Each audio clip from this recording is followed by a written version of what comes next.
आज हम आपके लिए #अलाइव मूवी को एक्सप्लेन करने जा रहे हैं। मूवी की शुरुआत में हमें एक लड़का दिखाया जाता है जो अपने अलार्म के कारण उठता है और उठकर मुंह हाथ धोने के लिए चला जाता है। हाथ मुंह धोने के बाद वह फ्रिज में से बोतल निकालकर पानी पीता हुआ अपने डाइनिंग टेबल पर जाता है तो वहाँ देखता है कि एक चिट्ठी पड़ी हुई है। वह चिट्ठी उसके मॉम के द्वारा दी गई होती है। उसमें लिखा होता है कि हम घर से जल्दी में चले गए थे, घर पे खाने के सामान की कमी है, इसलिए तुम बाहर जाकर खाने का सामान ले लेना। आगे हमें दिखाया जाता है कि वह लड़का ओ जुनयू अपने दोस्तों के साथ ऑनलाइन गेम खेल रहा होता है। उनमें से कुछ दोस्त उसे टीवी ऑन करने के लिए कहते हैं। वह अपने ड्राइंग रूम में आता है और टीवी को ऑन करता है, मगर उसके टीवी का सिग्नल चला जाता है और उसके फोन पर एक वॉइस मेल चलने लगता है जिसमें बताया जाता है कि कुछ लोग बहुत ज्यादा आक्रामकता दिखा रहे हैं। यह एक छोटी सी जगह से चालू हुआ था, मगर अब यह नेशनल स्केल पर फैल चुका है। ओ जुनयू अपनी बालकनी से जाकर बाहर देखता है। हर तरफ लोग इधर उधर भाग रहे होते हैं। सभी लोग बहुत ज्यादा डरे हुए होते हैं। उनमें से कुछ लोग एक दूसरे को काट रहे होते हैं।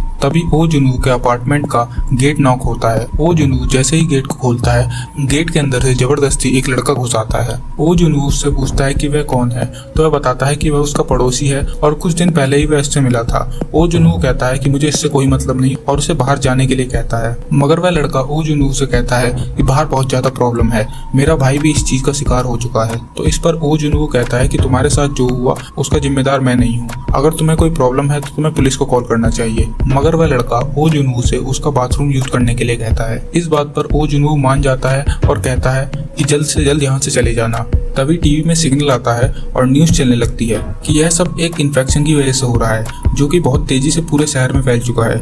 इस इन्फेक्शन के सिम्टम्स यह हैं कि इन्फेक्टेड आदमी के आंखों से खून आने लगता है और वो दूसरे लोगों को काटने और खाने की कोशिश करता है। यह सब सुनकर ओ जुनू तुरंत ही एक चाकू निकालकर उस लड़के को बाहर जाने के लिए कहता है, मगर वह लड़का ओ जुनू से बार बार रुकने के लिए कहता है। अब उस लड़के की आंखें धीरे धीरे लाल होने लगती हैं और उस लड़के के इन्फेक्टेड होने के सिम्टम्स धीरे धीरे दिखने लगते हैं और वो ओ जुनू पर अटैक कर देता है, मगर ओ जुनू उस लड़के को धक्का देकर बाहर निकाल देता है। इस इंसिडेंट के बाद ओ जुनू अपने गेट के आगे एक फ्रिज लगा देता है ताकि कोई अंदर ना आ सके। अब ओ जुनू अपने फैमिली को बार बार कांटेक्ट करने की कोशिश कर रहा होता है। तभी उसके पास अपनी मॉम का मैसेज आता है जिसमें कहा जाता है कि हम सब ठीक हैं और अपने डोर को किसी के लिए भी मत खोलना। जैसा जैसा गवर्नमेंट कहती है उन चीज को फॉलो करना और अपना ध्यान रखना। रात के समय ओ जुनू देखता है कि उसके पास खाने के लिए बहुत कम चीजें होती हैं। उस टाइम वह अपनी मॉम को याद करता है और कहता है कि मॉम मुझे आपकी बात मान लेनी चाहिए थी और ग्रोसरीज खरीद लेनी चाहिए थी। अगले दिन ओ जुनू उठता है और अपने पेरेंट्स को कॉल लगाने की कोशिश करता है, मगर अब भी नेटवर्क प्रॉब्लम की वजह से उसके पेरेंट्स को कॉल नहीं लगती। और फिर ओ जुनू अपना एक फोटो क्लिक करके उसे सोशल मीडिया पर डाल देता है आई मस्ट सर्वाइव के हैशटैग के साथ, ताकि लोगों को पता चल सके कि ओ जुनू अब भी जिंदा है। आगे हम देखते हैं कि ओ जुनू अपने फोन को अपने ड्रोन से कनेक्ट करके ड्रोन को उड़ा देता है और वह उस ड्रोन से बाहर का नजारा देखता है। हर जगह इन्फेक्टेड लोग ही भरे हुए होते हैं। थोड़ी देर में उसके फोन का नेटवर्क तो आ जाता है, मगर ड्रोन की बैटरी कम होने की वजह से वह अपने पेरेंट्स को कांटेक्ट नहीं कर पाता। रात के समय ओ जुनू जब सो रहा होता है तो उसको कुछ आवाजें सुनाई देती हैं। वह उठता है और बालकनी से चुपचाप जाकर देखता है कि एक लेडी पुलिस ऑफिसर इन्फेक्टेड लोगों को अपनी गन के सहारे मार रही होती है, मगर जैसे ही उसकी गन की गोली खत्म होती है उसी बीच कुछ इन्फेक्टेड लोग उसके ऊपर हमला कर देते हैं और उसको खींचकर दूसरे इन्फेक्टेड लोगों के पास ले जाते हैं, मगर इसी बीच उसकी गन भी वहीं पर गिर जाती है। यह सब देखकर ओ जुनू को गुस्सा आता है और वह उस लेडी पुलिस को बचाने के लिए उन पर चिल्लाने लगता है, मगर ओ जुनू के चिल्लाने की वजह से उसके गेट पर एक इन्फेक्टेड इंसान आ जाता है और वह गेट पर लगे फ्रिज को खिसकाने लगता है। ओ जुनू उसको रोकने की पूरी कोशिश करता है, मगर सारी कोशिशें नाकाम होती हैं। इस वजह से ओ जुनू अपनी बालकनी में जाता है और रेलिंग की उस साइड खड़ा हो जाता है। यह सब देखकर वह इन्फेक्टेड आदमी भी ओ जुनू की तरफ बढ़ता है और ओ जुनू की तरफ छलांग लगा देता है। इस बीच वह इन्फेक्टेड आदमी तो नीचे गिर जाता है, मगर ओ जुनू उसी रेलिंग के सहारे नीचे लटक जाता है और अपनी जान बचा लेता है। ऐसे ही करते हुए अब 7 दिन बीत चुके हैं। हमें 7वें दिन ओ जुनू को दिखाया जाता है, जिसको अब सर्वाइव करने के लिए अपने फादर की वाइन का यूज करना पड़ता है। टीवी पर इन्फेक्शन से रिलेटेड न्यूज को दिखा रहे होते हैं कि किस तरह यह डिसीज इन्फेक्टेड लोगों के काटने से ही फैलती है, इसलिए इससे बचने के लिए ज्यादा से ज्यादा इन्फेक्टेड लोगों से दूर रहा जाए। इसके बाद टीवी में नूडल्स का कमर्शियल एड चल जाता है। उसे देखकर ओ जुनू को भी नूडल्स खाने का मन करता है। उसके घर में जो नूडल्स रखे होते हैं वह उसका लास्ट खाना बचा हुआ होता है। वह उन नूडल को बनाता है तभी टीवी पर एक ऐड आता है जिसको देखकर ओ जुनवू रिमोट से टीवी बंद करता है और रिमोट को फेंक देता है, जिससे वहां पर रखी बोतल का सारा पानी नीचे गिर जाता है। आगे ओ जुनवू पानी पीने के लिए अपने किचन में जाता है तो देखता है कि वहां पर पानी की सप्लाई कट हो चुकी है। वह दूसरी जगह भी चेक करता है, कहीं भी पानी नहीं होता और फिर ओ जुनवू को आकर उसी पानी को पीना पड़ता है जो उसने अभी रिमोट फेंकने की गलती से नीचे गिरा दिया था। अब ऐसे ही आगे 15 दिन बीत जाते हैं। ओ जुनवू के पास खाना खाने और पीने के पानी की बहुत कम चीजें होती हैं। वह बहुत ज्यादा परेशान होता है और उसे ऐसा भ्रम हो जाता है कि उसकी मॉम उसके घर पर वापस आ गई हैं, मगर थोड़ी ही देर में उसका भ्रम टूट जाता है। तभी ओ जुनवू के पास एक वॉइस मेल आता है। ओ जुनवू उस वॉइस मेल को सुनने की कोशिश करता है, मगर नेटवर्क कम होने की वजह से आवाज क्लियर नहीं आती। तो ओ जुनवू अपने बालकनी की रेलिंग से लटक कर अपने फोन को सेल्फी स्टिक से लगाकर नेटवर्क कनेक्ट करने की कोशिश करता है। तब उसे वॉइस मेल में से क्लियर आवाज आती है जिसमें उसे पता चलता है कि उसकी फैमिली पर भी इन्फेक्टेड लोगों ने अटैक कर दिया है। यह सुनकर ओ जुनवू को बहुत ज्यादा गुस्सा आता है। पहले तो वह अपने घर का सामान तोड़ता है और फिर एक रॉड के साथ अपने रूम से बाहर निकल जाता है और इन्फेक्टेड लोगों को मारने लगता है। मगर थोड़ी ही देर में ओ जुनवू पर बहुत से इन्फेक्टेड लोग अटैक कर देते हैं। वह किसी तरह उनसे बचकर एक जगह छिप जाता है और सही मौके का फायदा उठाकर चुपचाप वापस अपने अपार्टमेंट में चला जाता है। ओ जुनवू इन सब चीजों से बहुत ज्यादा तंग आ चुका होता है। अब उसके पास जीने की कोई आशा नहीं होती। इस वजह से वह फांसी के फंदे को अपने गले में लटकाकर नीचे लटक जाता है। मगर जैसे ही वह लटकता है उसके चेहरे पर एक लेजर लाइट आती है।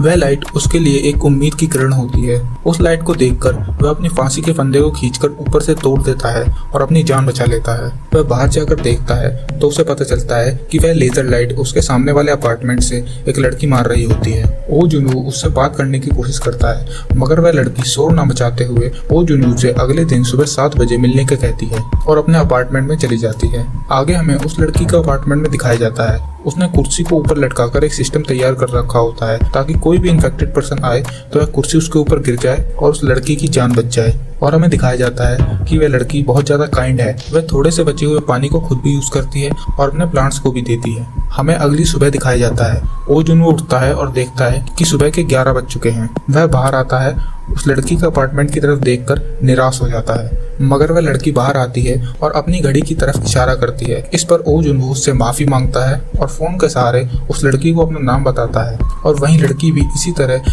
ओ जुनवू को अपना नाम बताती है। उसका नाम होता है किम यू बिन। मगर तभी हमें किम यू बिन के अपार्टमेंट से आवाज आती है।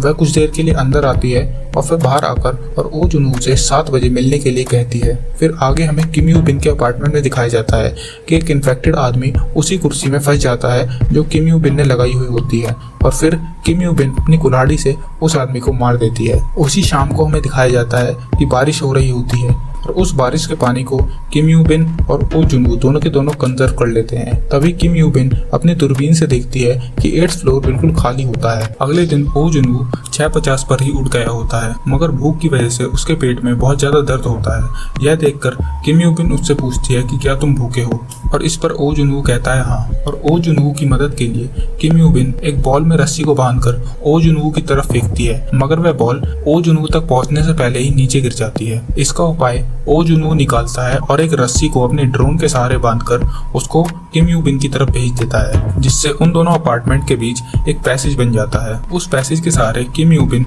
ओ जुनवू के लिए खाना भेजती है और ओ जुनवू खाना खाते हुए किम यू बिन को थैंक्स कहता है। मगर तभी ओ जुनवू नीचे की तरफ देखता है कि एक इन्फेक्टेड पर्सन ने उसी बॉल से जुड़े वायर को पकड़ रखा होता है जो किम यू बिन ने फेंका हुआ था। वह इन्फेक्टेड पर्सन उस वायर को खींच देता है, जिस वजह से उस वायर को सपोर्ट देने वाली टेबल खींची चली जाती है और उस टेबल से टकराकर किम यू बिन बेहोश हो जाती है और वह इन्फेक्टेड पर्सन उस बिल्डिंग पर ऊपर की ओर चढ़ने लगता है। ओ जुनवू उस इन्फेक्टेड पर्सन को डिस्ट्रैक्ट करने के लिए अपनी वाइन की बोतलों को उसके ऊपर फेंकता है, मगर उसका कोई असर नहीं होता। और फिर ओ जुनवू अपने ड्रोन के सहारे उस इन्फेक्टेड पर्सन को डिस्ट्रैक्ट करने की कोशिश करता है, मगर वह भी नाकाम होता है और वह इन्फेक्टेड पर्सन ओ जुनवू का ड्रोन तोड़ देता है और ऊपर की तरफ आ जाता है। मगर तभी किम यू बिन आती है और अपनी कुल्हाड़ी के सहारे उस इन्फेक्टेड पर्सन का हाथ काट देती है, जिस वजह से वह नीचे गिर जाता है। शाम के समय ओ जुनवू देखता है कि खाने और पीने के लिए बहुत कम चीजें बची होती हैं और वह सोचता है कि मैं इन चीजों पर कैसे सर्वाइव कर सकता हूँ। इस वजह से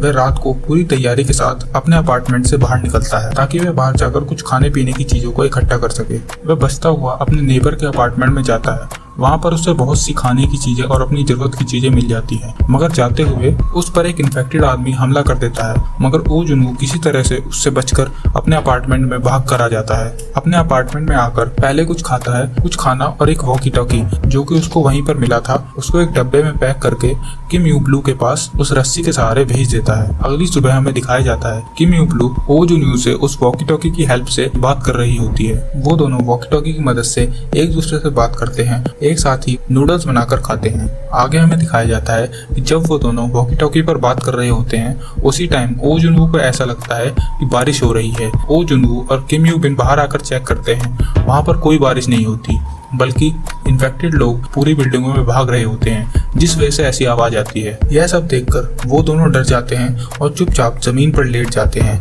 मगर तभी किम यू बिन के अपार्टमेंट से कुछ चीज गिरती है। उस चीज के गिरने के कारण बहुत से इन्फेक्टेड लोग उसके अपार्टमेंट की तरफ अट्रैक्ट होकर उसकी ओर आने लगते हैं। यह सब देखकर किम यू बिन पूरी तरह डरी हुई होती है। तभी ओ जुनवू किम यू बिन से उसके अपार्टमेंट का नंबर पूछता है और अपने अपार्टमेंट के टेलीफोन से उसके अपार्टमेंट के नेबरिंग अपार्टमेंट में कॉल कर देता है, जिस वजह से वो सारे इन्फेक्टेड पर्सन उसके नेबरिंग अपार्टमेंट की तरफ अट्रैक्ट हो जाते हैं और किम यू बिन की जान बच जाती है। आगे हमें दिखाया जाता है कि किम यू बिन और ओ जुनवू उस 8th फ्लोर पर जाने की बात करते हैं, क्योंकि किम यू बिन को ऐसा लगता है कि वो 8th फ्लोर खाली है, जो वो बहुत पहले से सोच रही थी। दोनों नीचे जाने के लिए पूरी तैयारी कर लेते हैं। किम यू बिन अपने बचे हुए पानी को अपने प्लांट को पिला देती है और डोर की बजाय सीधा बालकनी से रस्सी के सहारे नीचे उतरती है। किम यू बिन नीचे उतरते ही बहुत से इन्फेक्टेड लोगों को मार देती है और सबको डिस्ट्रैक्ट करती हुई आगे की तरफ भागने लगती है।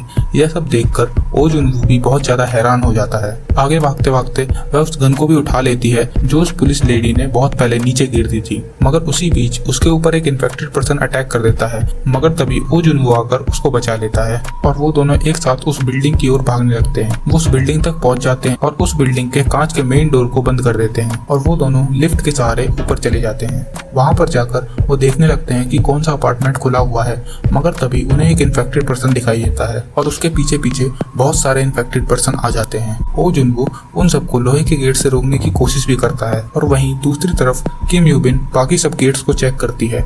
जब वह लास्ट गेट तक पहुंचती है तब वह गेट खुलता है और उसको एक आदमी अंदर खींच लेता है। वही आदमी वहां पर टीयर गैस छोड़ता है, जिस वजह से ओ जुनवू उन इन्फेक्टेड लोगों से बचता है और उस आदमी के साथ उस अपार्टमेंट में घुस जाता है। वो दोनों उस आदमी के अपार्टमेंट में आ जाते हैं। पहले तो किम यू बिन को शक होता है कि वह भी इन्फेक्टेड है, मगर वह थोड़ी देर में कन्विंस हो जाती है। वह आदमी ओ जुनवू और किम यू बिन को खाना और पानी ऑफर करता है। खाना खाते हुए वह आदमी ओ जुनवू और किम यू ब्लू को रेस्क्यू टीम के बारे में बताता है। उन दोनों को इसके बारे में कुछ पता नहीं होता। रेस्क्यू टीम के बारे में सुनकर ओ जुनवू और किम यू ब्लू बहुत ज्यादा सीरियस हो जाते हैं, क्योंकि उनके पास अब जीने की एक उम्मीद होती है। मगर तभी हमें आगे दिखाया जाता है कि ओ जुनवू उस खाने को खाने की वजह से बेहोश हो जाता है और वह आदमी ओ जुनवू के आकर हाथ बांध देता है और किम यू बिन भी धीरे धीरे बेहोश हो रही होती है। वह आदमी किम यू बिन को घसीटकर एक कमरे में ले जाता है और उस कमरे से निकलकर उस कमरे का लॉक लगा देता है। उस कमरे में एक इन्फेक्टेड लेडी होती है जो कि एक पट्टे से बंधी हुई होती है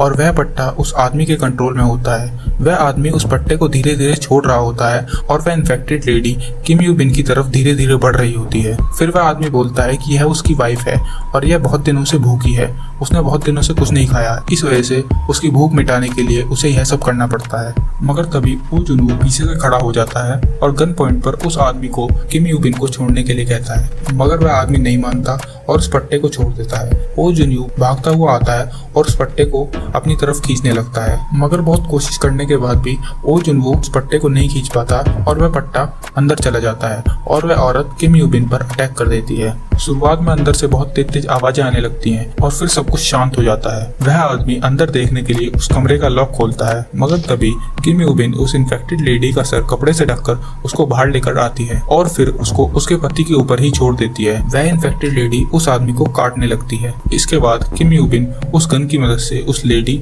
और उस आदमी को शूट कर देती है। उस गन शॉट की आवाज सुनकर सारे इन्फेक्टेड लोग उनकी तरफ अट्रैक्ट हो जाते हैं और उनकी तरफ आगे बढ़ने लगते हैं। फिर किम यू बिन ओ जुनवू की तरफ आती है और उसको गन थमाकर कहती है कि तुम्हें अब मुझे मार देना चाहिए, क्योंकि हम लोग अगर इंसान की तरह मरे तो ही अच्छा है। ओ जुनवू इस सब से बहुत दुखी होता है। वह किम यू बिन की तरफ गन पॉइंट करने वाला होता है, मगर तभी उसे हेलीकॉप्टर की आवाज सुनाई देती है। वो दोनों विंडो से जाकर देखते हैं, बाहर कुछ रेस्क्यू हेलीकॉप्टर उड़ रहे होते हैं और वो दोनों छत के ऊपर जाने का डिसाइड करते हैं। दोनों उस अपार्टमेंट से निकलकर आते हैं और सारे इन्फेक्टेड लोगों को मारते हुए ऊपर की तरफ बढ़ने लगते हैं। वो धीरे धीरे ऊपर की तरफ चढ़ रहे होते हैं, मगर तभी बहुत सारे इन्फेक्टेड लोग आ जाते हैं, जिस वजह से ओ जुनवू उनको रोकता है और किम यू बिन को ऊपर जाकर रेस्क्यू हेलीकॉप्टर को रोकने के लिए कहता है। किम यू बिन ऊपर जाकर चेक करती है, मगर उसको कोई भी हेलीकॉप्टर नहीं दिखता। थोड़ी ही देर में ओ जुनवू भी ऊपर की तरफ आने लगता है। वह जब ऊपर की तरफ आकर किम यू बिन से उसके बारे में पूछता है तो वह भी बहुत ज्यादा निराश हो जाता है। दोनों के दोनों